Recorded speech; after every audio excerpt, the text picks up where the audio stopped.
गुरुपूजिताय गुरुदैवताय गुरुकुलस्थानिने गुरुविक्रमाय गुरुयुक्तराय गुरवे गुणगुरवे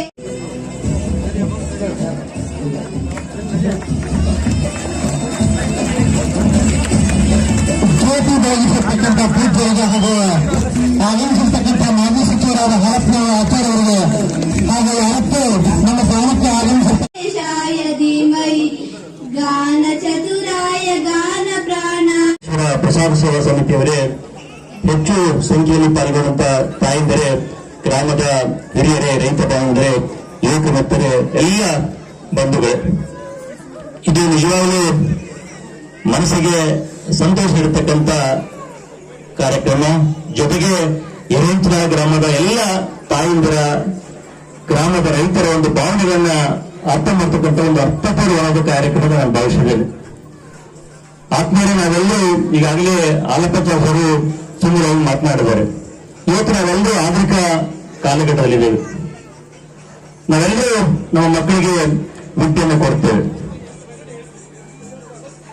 ಶೈಕ್ಷಣಿಕ ನಾವು ಬಹಳಷ್ಟು ಮುಂದುವರೆದಿದ್ದೇವೆ.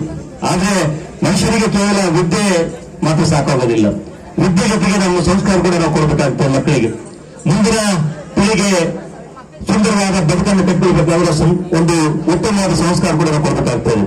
ನಮಗೆ ನಮ್ಮ ತಂದೆ ತಾಯಿ ಹಿರಿಯರು ಏನೋ ಒಂದು ನಮ್ಮ ಬದುಕಿಗೆ ಅರ್ಥಪೂರ್ಣ ಬದುಕುಂಟಾಗಬಹುದು.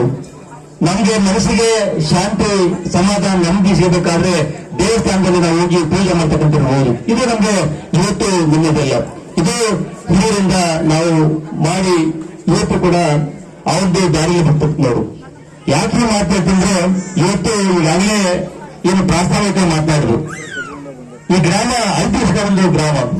ಈ ಗ್ರಾಮದಲ್ಲಿ ಶರಣರು, ಸಂತರು ನೆಲೆಸಿದಂತ ಈ ನಾಡಿನಲ್ಲಿ ಇವತ್ತು ಇಂಥ ಐತಿಹಾಸಿಕ ಗ್ರಾಮದಲ್ಲಿ ನಾವು ಈ ಪವಿತ್ರ ಏನೋ ಒಂದು ತಪ್ಪೇಶ್ವರ ಒಂದು ಕ್ಷೇತ್ರದಲ್ಲಿ ನಾವು ಇವತ್ತು ಸುಂದರವಾದ ದೇವಾಲಯವನ್ನು ನಿರ್ಮಾಣ ಮಾಡಬೇಕಂತ ಏನು ಗ್ರಾಮದ ಹಿರಿಯರು ಸಂಕಲ್ಪ ಮಾಡಿದ್ರೆ ನಿಜವಾಗ್ಲೂ ಒಂದು ಒಳ್ಳೆಯ ಸಂಕಲ್ಪ ಅಂತ ಭಾವಿಸಿದ್ರೆ, ಇಂಥ ಪವಿತ್ರ ಏನೋ ಕಾರ್ಯದಲ್ಲಿ ಪಾಲ್ಗೊಂಡಂತ ಈಶಕ್ಕನಿರ್ಬೋದು, ನಮ್ಮ ನಾಗರಿಕರಿರ್ಬೋದು, ಗ್ರಾಮದ ಎಲ್ಲ ಹಿರಿಯರು ಇವತ್ತು ನಿಮ್ಮೆಲ್ಲಿಗೆ ಸ್ಫೂರ್ತಿ ಅಂದ್ರೆ, ಇವತ್ತು ವೇದಿಕೆ ಮೇಲೆ ಇಬ್ರು ಮಹಾನ್ ದಿಗ್ಗಜರು. ಒಂದ್ ಕಡೆಗೆ ನಮ್ಮ ಆಲಪಾಚಾರ್ಯ ಸಾಹೇಬರು, ಇನ್ನೊಬ್ರು ಕರವಸಪ್ಪನವರು. ಅವ್ರು ನೋಡಿ ಬಸವಂತನಲ್ಲಿ ಅತ್ಯಂತ ಸುಂದರವಾದ ದೇವಸ್ಥಾನ ಅವ್ರ ನೇತೃತ್ವದಲ್ಲಿ ಮಾಡಿದೆ. ಅದೇ ರೀತಿ ನಮ್ಮ ಕರವಸಪ್ಪನವರು ಕೂಡ ಏನ್ ಸಿಂಟಾಳೂರು ಆಂಜನೇಯ ದೇವಸ್ಥಾನ ಕೂಡ ಎಲ್ಲರೂ ಮಾಡಿರತಕ್ಕಂತ ಒಂದು ದೇವಸ್ಥಾನ ಕಟ್ಕೊಂಡು ಅದರ ಒಂದು ಅಧ್ಯಕ್ಷರಾಗಿ ಇವತ್ತು ಅವರು ಮುಂದೆ ಹೋಗ್ತಾ ಇದ್ದಾರೆ. ಇಂಥ ಮಾದರಿ ವ್ಯಕ್ತಿಗಳನ್ನ ನಾವು ಸ್ಫೂರ್ತಿ ಆಗ್ತೇವೆ. ಈಗಾಗಲೇ ಇದು ಸುಮಾರು 2 ಕೋಟಿ ವೆಚ್ಚದಲ್ಲಿ ಆಗ್ತಕ್ಕಂಥ ಕಾರ್ಯಕ್ರಮದಲ್ಲಿ ಕೂಡ ಏನು ಹನಿ ಹನಿ ಗುಡಿದ ಹಳ್ಳ ತೆನೆ ತೆನೆ ಗುಡಿದ ರಾಶಿ ಅಂತ ನಾವು ಹೇಳ್ತೇವೆ. ಇವತ್ತು ಜನಗಳು ಮನಸ್ಸು ಮಾಡಿದ್ರೆ ಯಾವುದೋ ದೊಡ್ಡದಾಗ್ತದೆ ಕೆಲಸ ಅಲ್ಲ. ಈ ಸಂಕಲ್ಪ ಅತ್ಯುತ್ತಮವಾಗಿದೆ. ಈ ಗ್ರಾಮದಲ್ಲಿ ಒಳ್ಳೆಯ ಒಂದು ಎಲ್ಲರ ಸಹಕಾರದಿಂದ ಒಂದು ದೇವಸ್ಥಾನ ನಿರ್ಮಾಣವಾಗ್ತದೆ. ನನಗೆ ಕೂಡ ಗ್ರಾಮದ ಹಿರಿಯರು 2-3 ಸಾರಿ ಮನೆಗೆ ಬಂದು ಯಾವುದೇ ಕಾರಣಕ್ಕೂ ನಮ್ಗ ಗ್ರಾಮ ಬರಬೇಕು, ಕಾರ್ಯಕ್ರಮ ಪಾಲ್ಗೊಳ್ಬೇಕು ಹೇಳ್ತಾರೆ. ನಾನು ಖಂಡಿತವಾಗಿ ಬಂದೇ ಅಂತ ಹೇಳಿದ್ದೀನಿ. ನಾನು ಕೂಡ ನಿಮ್ ಜೊತೆಗಿರ್ತೇನೆ. ನನ್ನ ಕೈಲಾದ ಸೇವೆಯನ್ನು ಕೂಡ ನಾನು ಕೂಡ ಮಾಡ್ತೇನೆ ಅಂತ ಹೇಳ್ಕೊಂಡು ಈ ಗ್ರಾಮದ ಜನರ ಒಂದು ಎಲ್ಲ ಒಬ್ಬರಿಗೆ ನೋಡಕ್ಕೆ ನಿಜವಾಗಲೂ ಸಂತೋಷವಾಗ್ತದೆ. ಯಾಕಂದ್ರೆ ಇವತ್ತು ಯಾವುದೋ ನಮ್ಮ ದೇಶ ಅಂತ ದೇಶ ಇವತ್ತು ವಿವಿಧತೆಗಳಲ್ಲಿ ನಾವು ಏಕತೆ ಕಾಣ್ತಕ್ಕಂಥ ದೇಶ. ಅಂತ ದೇಶ ಇವತ್ತು ನಾವು ಸಮೃದ್ಧವಾಗಿರ್ಬೇಕು. ನಾವೆಲ್ಲರೂ ಕೂಡ ಭಾರತ ಮಾತೆಯ ಮಕ್ಕಳು ಅಂತಿಕೊಂಡು ನಾವು ಯಾವುದೇ ಜಾತಿ, ಮತ, ಪಂಥವನ್ನು ಮತ್ಕೊಂಡು ಇಂಥ ಕಾರ್ಯಕ್ರಮದಲ್ಲಿ ನಾವೆಲ್ಲರೂ ಒಗ್ಗೂಡ್ತೇವೆ. ನಾವೆಲ್ಲರೂ ಸೇರ್ಕೊಂಡು ಒಂದು ಒಳ್ಳೆಯ ಕಾರ್ಯಕ್ರಮ ಮಾಡ್ತೇವೆ ಅಂತ ತಾವೇನು ಸಂಕಲ್ಪ ತಗೊಂಡಿದ್ರಿ. ನಿಜವಾಗ್ಲೂ ಈ ಗ್ರಾಮದ ಒಂದು ಹೆಮ್ಮೆ ಹೆಗ್ಗಳಿಕೆ ನನ್ನ ಕಳಿಸಿ ತಮ್ಮೆಲ್ಲರಿಗೂ ಒಳ್ಳೆಯದಾಗಲಿ ಅಂತ ಹೇಳಿ ನನ್ನನ್ನು ಕರೆಸಿ ಮಾತಾಡಲಿಕ್ಕೆ ಅವಕಾಶ ಎಲ್ಲ ಗ್ರಾಮದ ಹಿರಿಯರಿಗೆ, ರೈತರಿಗೆ, ಯುವಕರಿಗೆ, ಸಂಘಟನೆಗೆ ವಂದಿಸಿ ನನ್ನ ಮಾತು ಮುಗಿತೇನೆ. ಜೈ ಹಿಂದ್, ಜೈ ಕರ್ನಾಟಕ. ತುಂಬ ಧನ್ಯವಾದಗಳು. ಸದ್ಯದಲ್ಲಿ ಸಾಮಾನ್ಯ ನಮ್ಮೆಲ್ಲರೂ ಕಾತುರದಿಂದ ಕಾಯ್ತಕ್ಕಂಥ ಸನ್ಮಾನ್ಯ ಶ್ರೀ ಡಾಕ್ಟರ್ ಶಂಭು ಬಳೆಗಾರ್, ನಿವೃತ್ತ ಕನ್ನಡ ಉಪನ್ಯಾಸಕರು ಮತ್ತು ಖ್ಯಾತ ಜನಪದ ಸಾಹಿತಿಗಳು ನಮ್ಮನ್ನು ಉದ್ದೇಶಿಸಿ ಮಾತನಾಡಬೇಕು ಅಂತ ಹೇಳಿ ಕೇಳ್ಕೊಳ್ತೇವೆ. ಗೊತ್ತಿಲ್ಲ, ಎಲ್ಲ ಊರವರು ಹೊಸ ಬೈಕ್ಗಳು, ಹೊಸ ಟ್ರ್ಯಾಕ್ಟರ್ಗಳು, ದಸರಾ ಮತ್ತು ದೀಪಾವಳಿ ಒಳಗೆ ಪ್ರತಿ ಊರಿಗೆ ನಾವು ನೋಡಿದ್ವಿ. ಯಾಕೆ ಹೇಳ್ರಿ? ಗೊತ್ತಿಲ್ವಾ? ಯಾಕೆ ಗೊತ್ತಿಲ್ಲ? ಬರೀ ನಮ್ಮೆಲ್ಲ ಹೇಳ್ತಾರೆ ನನಗೆ ಒಮ್ಮೆ 65,000 ಉಳಿತು, 70,000 ಉಳಿತು, ಒಂದೊಂದು ಟ್ಯಾಕ್ಟ್ರಿಗೆ ಒಂದೊಂದು ಸೈಕಲ್ ಮೋಟರ್ಕ ಅಂತ ಹೇಳಿ ಹೆಮ್ಮೆಯಿಂದ ಒಂದು ತರ 2 ತರದು ಅಥವಾ ಹಳೆ ಮಿತ್ರ ಕಟ್ಟು ಹೊಸ ತರದು. ಇದು ಇವತ್ತು ರೈತರಿಗೆ ಬೆನ್ನು ಚಪ್ಪಿಸತಕ್ಕಂತ ಕಾರ್ಯಕ್ರಮವನ್ನ ಇವತ್ತು ಕೇಂದ್ರ ಸರ್ಕಾರ ಕೊಟ್ಟಿದ್ದನ್ನ ನಾವು ಕಾಣ್ತಾ ಇದ್ದೀವಿ. ಇಂಥ ಸ್ಕೀಮ್ಗಳು ಬೇಕು ನಮಗೆ. ಇವತ್ತು ರಾಜ್ಯದ ಜನ, ದೇಶದ ಜನ ಬಯಸೋದು ಕೇಂದ್ರ ಸರ್ಕಾರ ನಮ್ಮ ಕೈಯನ್ನು ಬಲಪಡಿಸತಕ್ಕಂತ ಯೋಜನೆಗಳಿಗಿರಬೇಕು. ಕೈಗೆ ಆರ್ಥಿಕವಾಗಿ ಅಭಿವೃದ್ಧಿ ಆಗಲಿಕ್ಕೆ ಶಕ್ತಿಯನ್ನು ಕೊಡ್ತಕ್ಕಂಥ ಯೋಜನೆಗಳನ್ನು ಕೊಟ್ಟಾಗ ಆ ಸರ್ಕಾರದ ಬಗ್ಗೆ ಗೌರವ ಹೆಮ್ಮೆ ಬರುತ್ತೆ. ಇವತ್ತು ಅಂತ ಕೆಲಸವನ್ನ ಕೇಂದ್ರ ಸರ್ಕಾರದಿಂದ ಇವತ್ತು ನಾವು ಸಾಕಷ್ಟು ಕಾಣ್ತಾ ಇದ್ದೀವಿ. ಯಾರು ದರಿದ್ರಾಗಿ ಮನೆ ಕೊಂಡಿರ್ತಕ್ಕಂಥ ಯೋಜನೆಗಳನ್ನು ಕೊಡೋದ್ರಿಂದ ದೇಶನೂ ಉದ್ಧಾರ ಆಗೋದಿಲ್ಲ, ಯಾವ ಜನನೂ ಉದ್ಧಾರ ಆಗಕ್ಕೆ ಆಗೋದಿಲ್ಲ. ಇದರ ಮೊದಲು ನಾವು ಕೂಡ ಅರ್ಥ ಮಾಡ್ಕೊಳ್ಬೇಕಾಗುತ್ತೆ. ಅಂದಾಗ ಮಾತ್ರ ಏನಾದರೂ ಒಂದು ಬದಲಾವಣೆಯನ್ನು ನಾವು ತರಲಿಕ್ಕೆ ಸಾಧ್ಯ. ಇಲ್ಲ ಅಂದ್ರೆ ಬದಲಾವಣೆಯನ್ನ, ಹೊಸತನವನ್ನ,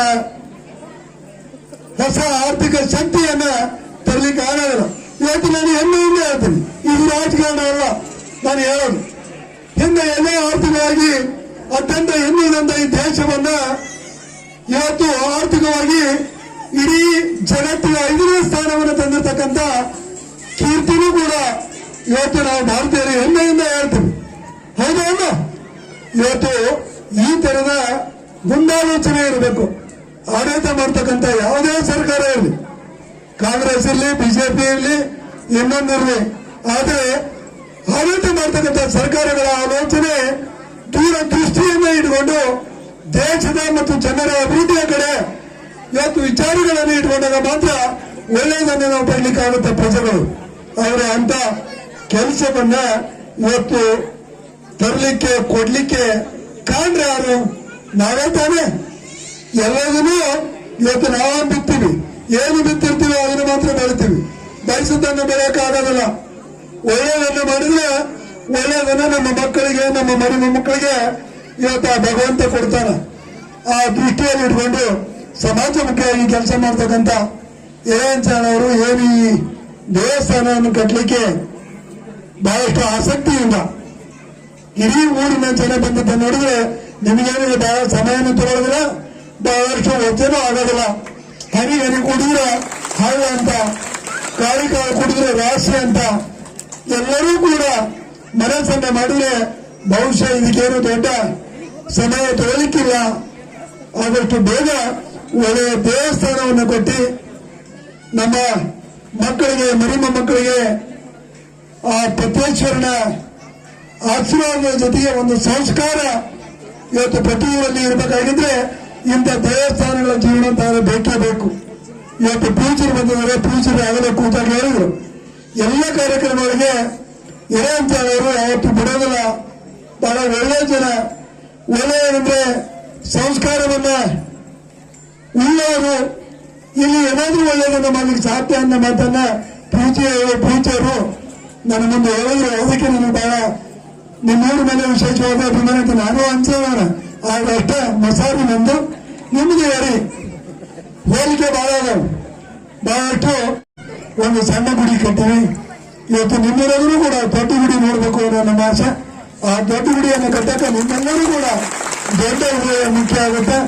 ಆ ದೊಡ್ಡ ಹೃದಯ ಹೊಂದಿಕೆಯಿಂದ ಆ ಗುಡಿಯನ್ನು ಕೊಟ್ಟು ನಾನೇ ನಿಮ್ ಜೊತೆಗೆ ಇರ್ತೀನಿ, ನಾನೇನು ಇರೋದಿಲ್ಲ ಅಂತ ಅನ್ನೋದಿಲ್ಲ. ಗುಡಿ ಕಟ್ಟಾಗ ಅನೇಕ ಸಂದರ್ಭದೊಳಗ ನಿಮ್ಮ ಜೊತೆ ಇರಬೇಕಾಗುತ್ತೆ. ನಾನು ಕೂಡ ನಿಮ್ಮ ಜೊತೆ ಇರ್ತೀನಿ ಅನ್ನೋ ಮಾತನ್ನು ಹೇಳಿ ಇವತ್ತೇನು ಮೊನ್ನೆ ಈಶಣ್ಣವರು ಇವರೆಲ್ಲರೂ ಕೂಡ ಕೂಡಿ ಬಂದಾಗ ನಾನು ಯೂಶುವಲಿ ಬರೋದು ಬಿಟ್ಬಿಟ್ಟು ನಿಂತಿಟ್ಲಾಗಿ ಹೆಚ್ಚಿಗೆ ಬರೋದು ಬೇಡ ನೀವು ಮಾಡ್ರಿ ಅಂತ ಹೇಳ್ತಿದ್ರಿ. ಆದ್ರೆ ಮೊನ್ನೆ ಮತ್ತೊಂದು ಬಂದು ಇಲ್ಲ ನೀವು ಬದುಕಬೇಕಂದಾಗ ನಾನು ಕೂಡ ನಿಮ್ಮ ಒಟ್ಟಿಗೆ ಬಂದು ಕುಂದ್ರೋಣ, 2 ಮಾತು ಹಂಚ್ಕೊಳ್ಳೋಣ ದೃಷ್ಟಿಯಿಂದ ನಿಮ್ಮ ಜೊತೆಗಿದ್ದೀನಿ. ಇವತ್ತೇನು ನಮ್ಮ ಬಡ್ಡಿ ಸೌಕರ್ಯ ಇವರು ಬಹಳ ದೊಡ್ಡ ಸೌಕರ್ಯ, ಒಳ್ಳೆ ಅದ್ಭುತವಾದಂತ ಗುಡಿಯನ್ನು ಕಟ್ಟಾರ. ಇವತ್ತು ಯಾರಾದ್ರೂ ಒಬ್ಬ ನಿಲ್ಲಬೇಕಾಗುತ್ತೆ. ಕೈ ಕೊಟ್ಟುಕೊಂಡು ಜವಾಬ್ದಾರಿ ಹೊತ್ತು ನಿಂತಾಗ ಎಲ್ಲರೂ ಕೈ ಜೋಡಿಸ್ತಾರೆ. ಆದ್ರೆ ಆ ರೀತಿಯ ಕೈಯನ್ನ ಅಲ್ಲಿಯ ಭಾಗವಚನ ಜೋಡಿಸಿ ಬಹಳ ಅದ್ಭುತವಾದಂತ ಗುಡಿಯನ್ನು ಕಟ್ಟಿದ್ದಾರೆ. ಈರಪ್ಪಂದು ಹೇಳಿದ್ರು ಈಗ ನಮ್ಮ ವಿಷಯನ ಬಹಳಷ್ಟು ಗುಡಿಗೆ ತನ್ನದೇ ಆದ ಸಹಾಯವನ್ನ ಮಾಡೋಣ ಅಂತ ಹೇಳಿ ಕರಿಬಸಪ್ಪನವರು ಕೂಡ ನಾನು ಹೋಗಿ ಅವ್ರ ಗುಡಿ ನೋಡ್ಕೊಂಡ್ ಬಂದೆ. ಒಳ್ಳೆ ಅದ್ಭುತವಾದಂತ ಇವತ್ತು ವೀರಭದ್ರೇಶ್ವರ ದೇವಸ್ಥಾನವನ್ನ ಪೂರ್ತಿ ಕಲ್ಲಿನಲ್ಲಿ ಕಟ್ಟಿದ್ದಾರೆ. ಬಹಳ ಖುಷಿ ಅನಿಸ್ತು ನನಗ. ಆ ತರದ ಇವತ್ತು ಅವ್ರೇನು ಯಾವ್ದು ರಾಜಕೀಯ ಬೇಕನ್ನೋರಲ್ಲ. ಇವತ್ತು ರಾಜಕೀಯದಿಂದ ನಾನು ಏನಾರ ಆಗ್ಬೇಕು ಅನ್ನೋ ಕಾರಣಕ್ಕಾಗಿನೇ ಮಾಡಿದವರು ಅವರಂಕಲ್ಲ ಅಲ್ಲ. ಅದಕ್ಕೆ ಇವತ್ತು ಯಾರಾದ್ರೂ ಊರಿನಲ್ಲಿ 4 ಮಂದಿ ಇಂಥ ಊರಿನ ಪರವಾಗಿ ಒಳ್ಳೆ ವಿಚಾರಗಳನ್ನು ಅಂಟಾಗ ನಾವು ಊರಿನ ಎಲ್ಲರೂ ಕೂಡ ಪಕ್ಷಾತೀತವಾಗಿ ಜಾತ್ಯತೀತವಾಗಿ ಬೆಂಬಲಿಸಿದಾಗ ಮಾತ್ರ ಊರಿಗೆ ಒಳ್ಳೆಯ ಕೆಲಸಗಳನ್ನು ಮಾಡ್ಲಿಕ್ಕಾಗುತ್ತೆ ಅಂತ ನಿಮ್ಮ ಊರಿನ ಹಿರಿಯರೆಲ್ಲರೂ ಒಟ್ಟಾಗಿ ಮಾಡ್ತಕ್ಕಂಥ ಈ ಕೆಲಸಕ್ಕ ನೀವೆಲ್ಲರೂ ಕೂಡ ಕೈ ಜೋಡಿಸಿ ಆದಷ್ಟು ಬೇಗ ಆ ಗುಡಿಯನ್ನ ಇವತ್ತು ಜನರಿಗೆ ಅರ್ಚುವಲ್ಲಿ ಇವತ್ತು ನಿಮ್ಮೆಲ್ಲರ ಸಹಕಾರ ಇರುತ್ತೆ ಅನ್ನೋ ಮಾತನ್ನು ಹೇಳಿ ಇವತ್ತಿನ ಸಂದರ್ಭದಲ್ಲಿ ನಿಮ್ಮ ಜೊತೆಗೆ ಬಂದು 2 ವಿಚಾರಗಳನ್ನು ಹಂಚಿಕೊಳ್ಳಿಕ್ಕೆ ಅವಕಾಶ ಮಾಡಿ ಕೊಟ್ಟಿರ್ತಕ್ಕಂಥ ತಮ್ಮೆಲ್ಲರಿಗೂ ವಂದಿಸಿ ನನ್ನ ಮಾತುಗಳನ್ನು ಹೇಳ್ತೀನಿ. ನಾವೆಲ್ಲರೂ ಬದುಕ್ತಕ್ಕಂಥದ್ದು ಈ ಎಲ್ಲದರ ಹಿನ್ನೆಲೆಯ ಮೂಲಕ ಇವತ್ತು ಇಷ್ಟು ಶಾಂತಿಯಿಂದ ಈ ದೇಶದಲ್ಲಿ ಇದೇ ಹೇಳಿಲ್ಲ. ಪಕ್ಕದಾಗ 4 ದೇಶ ನಮಗ ಲಂಕಾದಿಂದ ಹಿಡಿದು ಪಾಕಿಸ್ತಾನ ಇರ್ಬೋದು, ಬಾಂಗ್ಲಾ ಇರ್ಬೋದು, ಮಾಲ್ಡೀವ್ಸ್ ಇರ್ಬೋದು, ಅಫ್ಘಾನಿಸ್ತಾನ ಇರ್ಬೋದು, ಎಲ್ಲಾದ್ರೂ ಒಂದು ಶಾಂತಿಯನ್ನು ಕೇಳಿದಿರ? ನೀವೆಲ್ಲ ತರ ಪೇಪರ್ ನೋಡ್ತೀರಿ, ಟಿವಿ ಒಳಗೆ ನೋಡ್ತೀರಿ. ಯಾವ ದೇಶದಲ್ಲೂ ಕೂಡ ಶಾಂತಿ ನೆಮ್ಮದಿ ಅನ್ನೋದನ್ನು ಇಲ್ಲ. ಇವತ್ತು ಈ ದೇಶದಲ್ಲಿ ಆ ಶಾಂತಿಯಿಂದ ನಾವು ಬಾಳ್ಬೇಕಾಗಿದ್ರೆ ನಮ್ಮ ಹಿರಿಯರು ನಮಗೆ ಕೊಟ್ಟಿರ್ತಕ್ಕಂಥ ಈ ಸಂಸ್ಕಾರ, ಈ ಭಾವನೆಯ ಮೂಲಕ ನಾವೆಲ್ಲರೂ ಇಷ್ಟು ಖುಷಿಯಿಂದ ಈ ದೇಶದಲ್ಲಿ ನಾವೆಲ್ಲರೂ ಬದುಕ್ತಾ ಇದ್ದೀವಿ. ಇವತ್ತು ಮೊನ್ನೆ ಹಬ್ಬ ಆಯ್ತು, ದೀಪಾವಳಿ ಆಯ್ತು, ದಸರಾ ಆಯ್ತು. ಇವೆಲ್ಲ ಭಾಗ ಶ್ರೀಮಂತ ಹಳ್ಳಿಗಳಿವೆ. ನನ್ನ ದೃಷ್ಟಿಯಲ್ಲಿ ಏರಾಂಚನ ಇರ್ಬೋದು, ಪಿನ್ನಾಳ ಇರ್ಬೋದು, ಚಿಕ್ಕನ್ ಕೊಪ್ಪ ಇರ್ಬೋದು, ತೊಂಡಾಳ ಇರ್ಬೋದು, ಸಂಗ್ನಾಳ ಇರ್ಬೋದು, ಎಲ್ಲವೂ ಹಿರೇ ಭಾಗ ಏನದವು ಈ ಕ್ಷೇತ್ರದ ಶ್ರೀಮಂತ ಹಳ್ಳಿಗಳು ಅಂತ ಹೇಳಿ ಎಲ್ಲರೂ ಕರೀತಾರೆ. ಯಾವತ್ತೂ ಬರ ಇರೋದಿಲ್ಲ ಈ ಭಾಗಕ್ಕೆ. ಮತ್ತೆ ಅದ್ರ ತಕ್ಕಂಗೆ ಇಲ್ಲಿ ಒಂದು ಸಂಸ್ಕಾರ ಇದೆ. ಇಲ್ಲಿ ಎಲ್ಲೋ ಗ್ರಾಮಗಳಲ್ಲಿ ನೋಡ್ತೀವಿ ಬಹಳ ಅದ್ಭುತವಾದಂತ ಪರಿಶ್ರಮದಿಂದ ಅತ್ಯಂತ ಹೆಚ್ಚು ಬೆಳೆಗಳನ್ನು ತೆಗೆದು ಒಬ್ಬರಿಗಿಂತ ಒಬ್ಬರು ಇವತ್ತು ಕಾಂಪಿಟೇಟಿವ್ ಆಗಿ ಅಂದ್ರೆ ಸ್ಪರ್ಧಾತ್ಮಕವಾಗಿ ಇವತ್ತು ಬೆಳೆಯನ್ನು ಬೆಳೆದು ಇವತ್ತು ನೆಮ್ಮದಿಯ ಬದುಕನ್ನ ಕಟ್ಕೊಂಡಿರೋದನ್ನು ನಾವೆಲ್ಲರೂ ಕಾಣ್ತೀವಿ. ನೀವೆಲ್ಲರೂ ಕೂಡ ಸ್ಫೂರ್ತಿ ಆ ಭಾಗದ ಜನರಿಗೆ. ಅದು ನಿಮ್ಮ ಗುರ್ತಿಲ್ಲ, ನಿಮ್ಮ ಬೆನ್ನು ನಿಮ್ಮ ಗುರ್ತಾಗಲ್ಲ.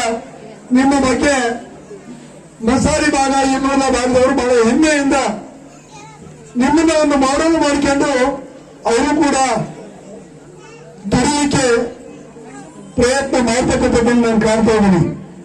ಇಂಥ ಸಂದರ್ಭಗಳಲ್ಲಿ ಇವತ್ತು ನೀವು ಕೂಡ ಇಲ್ಲಿ ಈ ಊರೇ ನಾನು ಈ ತರ ಮುಂದೆ ನೋಡಿದೆ. ಭಿನ್ನಾವಳಿ ಅವತ್ತೇನು ಚಕಡಿ ನಿಲ್ಲಿಸಿದ್ವಿ, ಇವತ್ತು ಮನೆ ಮುಂದೆ ರಸ್ತೆ ಮುಂದೆ ಎಲ್ಲವೂ ಕೂಡ ಒಂದೊಂದು ಮನೆಗೆ 2-3 ಟ್ರ್ಯಾಕ್ಟರ್ಗಳು ಹೌದಾನೆ. ಅಷ್ಟೊಂದು ಇವತ್ತು ಭೂಮಿಯ ಮೇಲೆ ವಿಶ್ವಾಸವನ್ನ ಇಟ್ಟು ಭೂಮಿ ತಾಯಿಯನ್ನ ನಂಬಿ ಅತ್ಯಂತ ಶ್ರದ್ಧೆಯಿಂದ ನಾವು ದುಡಿತಕ್ಕಂಥ ಈ ಭಾಗದ ಜನರನ್ನ ನೋಡಿದಾಗ ಇವರು ನಿಜವಾದ ದೇಶಕ್ಕೆ ಅನ್ನ ಕೊಡೋ ರೈತರು ಅಂತ ಹೇಳಿ ಬಹಳ ಗರ್ವದಿಂದ ನಾವು ಹೇಳ್ಬೇಕಾದ್ರೆ ಇವತ್ತು ನಮಗೆ ಸರ್ಕಾರಗಳು ಅದಾವ, ಮೇಲೆ ತೆರವು ಎಲ್ಲ ಸರ್ಕಾರಗಳು ಇರ್ತವೆ. ನಮ್ಮ ರೈತರಿಗೆ ಪೂರಕವಾದಂತಹ ಸರ್ಕಾರಗಳನ್ನ ನಾವೆಲ್ಲರೂ ಆಶೆ ಪಡ್ತೀವಿ. ದೇವಾಲಯದ ಭೂಮಿ ಪೂಜಾ ಕಾರ್ಯಕ್ರಮದ ದಿವ್ಯ ಸಾನ್ನಿಧ್ಯವನ್ನು ವಹಿಸಿರುವಂತಹ ಹೂವಿನ ಹಡಗಲಿಯ ಶಾಖಾ ಶ್ರೀ ಗವಿಮಠದ ಪರಮ ಪೂಜ್ಯ ಶ್ರೀಮಾನಿಪುರ ಡಾಕ್ಟರ್ ಹಿರಿಶಾಂತವೀರ ಮಹಾಸ್ವಾಮಿಗಳವರ ಪವಿತ್ರ ಪಾದಗಳಲ್ಲಿ ಶತಸಹಸ್ರ ಪ್ರಣಾಮಗಳನ್ನು ಸಮರ್ಪಿಸಿ ಇಂದಿನ ಸಮಾರಂಭವನ್ನು ಉದ್ಘಾಟಿಸಿ ನಮ್ಮನ್ನೆಲ್ಲ ಉದ್ದೇಶಿಸಿ ಮೌಲಿಕವಾದ ಮಾತುಗಳನ್ನು ಆಡಿದಂಥ ಕರ್ನಾಟಕ ಸರ್ಕಾರದ ಮಾಜಿ ಸಚಿವರಾದ ಸನ್ಮಾನ್ಯ ಶ್ರೀ ಹಾಲಪ್ಪನವರು ಆಚಾರ್ಯ ಅವರಲ್ಲಿ ನಮಿಸಿ, ವೇದಿಕೆ ಮೇಲೆ ಆಸೀನರಾಗಿರುವಂತಹ ನನ್ನ ಆತ್ಮೀಯ ಮಿತ್ರರು, ನಮ್ಮ ಮಾರ್ಗದರ್ಶಕರು, ನಿಮ್ಮ ಊರಿನ ಗುರುಗಳಾದಂತಹ ಡಾಕ್ಟರ್ ದಾನಯ್ಯನವರು ಹಿರೇಮಠ ಅವರ ಪಾದಗಳಲ್ಲಿ ನಮಿಸಿ, ವೇದಿಕೆ ಮೇಲಿರುವ ಎಲ್ಲ ಗುರು ಹಿರಿಯರಲ್ಲಿ ನಮಿಸಿ, ವೇದಿಕೆ ಮುಂಭಾಗದಲ್ಲಿರುವಂತಹ ತಮಗೆಲ್ಲರಿಗೂ ನನ್ನ ಹೃದಯಪೂರ್ವಕವಾದಂತಹ ಶರಣಾರ್ಥಿಗಳು. ಬಹಳ ಪವಿತ್ರವಾದಂತಹ ಸ್ಥಾನದಲ್ಲಿ ಒಂದು ಪವಿತ್ರವಾದ ಕಾರ್ಯಕ್ಕಾಗಿ ತಾವೆಲ್ಲರೂ ಇಲ್ಲಿ ಸೇರಿದ್ದೇವೆ. ಬಹಳ ಸಂಭ್ರಮದಲ್ಲಿದ್ದೇವೆ. ಒಂದು ನೂತನ ದೇವಾಲಯವನ್ನು ಸ್ಥಾಪಿಸಬೇಕು ಅನ್ನೋದು ನಿಮ್ಮೆಲ್ಲರ ಉದ್ದೇಶ. ಅದಕ್ಕೆ ಎಲ್ಲರೂ ಕೈ ಜೋಡಿಸಬೇಕು. ನಾವು ನಿಮ್ಮ ಜೊತೆಗಿರ್ತೀವಿ ಅಂತ ಸನ್ಮಾನ್ಯ ನಮ್ಮ ಮಾಜಿ ಮಂತ್ರಿಗಳು ಹೇಳಿದ್ದಾರೆ, ಅಣ್ಣವರು ಕೂಡ ಹೇಳಿದ್ದಾರೆ. ನಾವು ಉಳಿದಂಥವ್ರು ಕೂಡ ಎಲ್ಲರೂ ಕೈ ಜೋಡಿಸ್ತೀವಿ ಅನ್ನೋಂಥ ಮಾತು. ಎಲ್ಲರೂ ಕೈ ಜೋಡಿಸಿದ್ರೆ ಅದು ದೊಡ್ಡ ಮಾತಲ್ಲ ಅನ್ನೋಂಥ. ಅದಕ್ಕೆ ಸುಮ್ಮನೆ ನಿಮಗೆ ಒಂದು ಸಣ್ಣ ಉದಾಹರಣೆ ಹೇಳ್ತೀನಿ. ಗುರುಗಳು ಹಿಂಗೆ ವೇದಿಕೆ ಮೇಲೆ ಕೂತಿರ್ತಾರೆ. ಒಬ್ಬ ಮುದುಕಿ ಬಂದು ಈ ದೇವಾಲಯದ ಕಟ್ಟಡಕ್ಕೆ ನಾನು ಕಾಣಿಕೆ ಕೊಡ್ಬೇಕಂತ ಮಾಡೀನಿ, ನನ್ನ ಕಾಣಿಕೆ ತಗೊಳ್ರಿ ಅಂತ ಹೇಳಿ ಬಂದು 10 ರೂಪಾಯಿ ಕೊಡ್ತಾಳೆ. ಅವತ್ತು ಎಲ್ಲ ಬಂದವ್ರಿಗೆಲ್ಲ ದಾಸೋಹಕ್ಕೆ ಅಡಿಗೆ ಮಾಡ್ತಿರ್ತಾರೆ. ಈ ದಾಸೋಹಕ್ಕೆ ನಂದು 10 ರೂಪಾಯಿ ತಗೊಳ್ರಿ ಅಂತ ಅಕ್ಕಿ ಕೊಡ್ತಾಳೆ. ಆಯ್ತಮ್ಮ ಅಲ್ಲಿ ಇಡು ಅಂತ ಹೇಳ್ತಾಳೆ. ಅವಾಗ ಅಮ್ಮ ಹೇಳ್ತಾಳೆ, ಬುದ್ಧಿ ನಂದು 10 ರೂಪಾಯಿ ಏನೈತಿ, ಇವತ್ತೇನು ಊಟಕ್ಕೆ ಬರ್ತಾರ ಎಲ್ಲರಿಗೆ ಮುಟ್ಟಬೇಕ್ರಿ ಇದು ಅಂತ ಹೇಳ್ತಾಳೆ. ಏನು ಊಟಕ್ಕೆ ಬರ್ತಾರೆ ಎಲ್ಲರೂ ಉಣ್ಬೇಕಿದ್ರಾಗ ನಂದು 10 ರೂಪಾಯಿದಾಗ ಅಂತ ಹೇಳ್ತಾಳೆ. ಎಲ್ಲರೂ ವಿಚಿತ್ರ ಅನಿಸ್ತತಿ. ಗುರುಗಳಂತಾರ ಆಯ್ತಮ್ಮ ಹಾಗೆ ಮಾಡೋಣ ಅಂತ ಹೇಳಿ ಸರಿ ಆಕೆ ಹೋಗ್ತಾಳೆ. ಆಮೇಲೆ ಗುರುಗಳು ಅಲ್ಲಿ ವ್ಯವಸ್ಥಾಪಕರು ಒಬ್ರನ್ನ ಕರೆದು ಹೇಳ್ತಾರೆ, 10 ರೂಪಾಯಿ ಕೊಡ್ತಾರೆ ಅವ್ರ ಕೈಯಾಗ, ತಗೊಳ್ರಿ ಇದನ್ನ, ಇದೊಂದು 10 ರೂಪಾಯಿದ್ದು ಕೊತ್ತಂಬರಿ ತಗೊಂಬರ್ರಿ ಅಂತ. ಕೊತ್ತಂಬರಿ ತರಿಸ್ತಾರ. ದೊಡ್ಡ ಕಡಾವಿಗೆ ಇಟ್ಟು ಸಾರು ಮಾಡ್ತಿರ್ತಾರಲ್ಲ, ಅವ್ರು ಹೇಳ್ತಾರೆ ಕೊತ್ತಂಬರಿ ಕೊಟ್ಟ ಅಲ್ಲಿ ಕಾರ್ಯಕರ್ತರಿಗೆ ಕೊತ್ತಂಬರಿ ಕೊಟ್ಟು ಹೇಳ್ತಾರೆ, ಇದನ್ನ ಚಲೋತ್ನೆ ಹರಿರಿಪ್ಪ, ಹರಿದು ಸಾರಿನ ಕಡಾವಿಗೆ ಹಾಕಿಬಿಡ್ರಿ ಕೊತ್ತಂಬರಿ ಅಂತ. ಸಾರಿನ ಕೊಡಾಗೆ ಕೊತ್ತಂಬರಿ ಹಾಕಿ ಎಲ್ಲ ಕಲಿಸ್ಬಿಡ್ತಾರೆ. ಯಾರು ಊಟಕ್ಕೆ ಬರ್ತಾರ ಅಂದಾಗ ಒಟ್ಟರಿಗೆ ಸಾರನ್ನ ಇಡ್ತಾರೆ. ಅಮ್ಮಂದು 10 ರೂಪಾಯಿ ಕೊತ್ತಂಬರಿ ಒಟ್ಟರಿಗೆ ಮುಟ್ಟೋಗ್ಬಿಡುತ್ತೆ. ಹೌದಾ? ಅದಕ್ಕೆ ಹನಿಗೂಡಿದ್ರ ಹಳ್ಳ ಅನ್ನೋ ಮಾತು ಏನು ಹೇಳಿದ್ರಲ್ಲ, ತೆನಿಗೆ ಕೂಡಿದರ ರಾಸೆ, ಹನಿಗೆ ಹನಿಗೂಡಿದರ ಹಳ್ಳವ್ವ ಗೆಳತಿ, ತೆನಿ ಕೂಡಿದರ ರಾಸೆ ಸಂಬುದು